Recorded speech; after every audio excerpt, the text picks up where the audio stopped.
ce jour de Pentecôte, nous vous proposons de réécouter un passage du texte de Saint Jean-Paul II sur Marie au Cénacle. Ce texte a été écrit en 1997. Au cours de la prière au Cénacle, dans une attitude de profonde communion avec les apôtres, quelques femmes et les frères de Jésus, la Mère du Seigneur invoque le don de l'Esprit pour elle-même et pour la communauté. Il était bon que la première effusion de l'Esprit sur elle, qui avait eu lieu en vue de sa maternité divine, fût renouvelée et renforcée.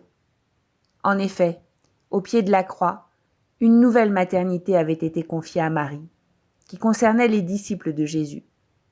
Cette mission exigeait précisément un renouvellement du don de l'Esprit. La Vierge le désirait donc, en vue de la fécondité de sa maternité spirituelle. Alors qu'au moment de l'incarnation, l'Esprit était descendu sur elle en tant que personne, appelée à participer dignement au grand mystère, maintenant, tout s'accomplit en fonction de l'Église, dont Marie est appelée à être la figure, le modèle et la mère. Dans l'Église et pour l'Église, la Vierge, se souvenant de la promesse de Jésus, attend la Pentecôte et implore pour tous la multiplicité des dons, selon la personnalité et la mission de chacun. Dans la communauté chrétienne, la prière de Marie revêt une signification particulière. Elle favorise l'avènement de l'Esprit, en sollicitant son action dans le cœur des disciples et dans le monde. Tout comme lors de l'incarnation, l'Esprit avait formé en son sein virginal le corps physique du Christ, de même, au Cénacle, le même Esprit descend pour animer son corps mystique.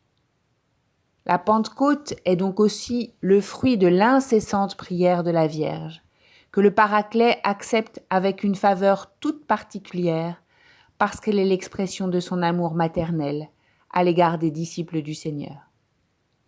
En contemplant la puissante intercession de Marie qui attend l'Esprit Saint, les chrétiens de tous les temps, dans leur long et difficile cheminement vers le salut, recourent souvent à son intercession pour recevoir avec plus d'abondance les dons du Paraclet. Répondant à la prière de Marie et de la communauté rassemblée au Cénacle le jour de la Pentecôte, l'Esprit Saint comble la Vierge et ceux qui sont présents de la plénitude de ses dons, opérant en eux une profonde transformation en vue de la diffusion de la bonne nouvelle. À la Mère du Christ et aux disciples sont donnés une force nouvelle et un dynamisme apostolique nouveau pour la croissance de l'Église. Éclairée et conduite par l'Esprit, elle a donc exercé une influence profonde sur la communauté des disciples du Seigneur. En particulier, l'effusion de l'Esprit conduit Marie à exercer sa maternité spirituelle d'une manière singulière, par sa présence, tout imprégnée de charité, et par le témoignage de sa foi.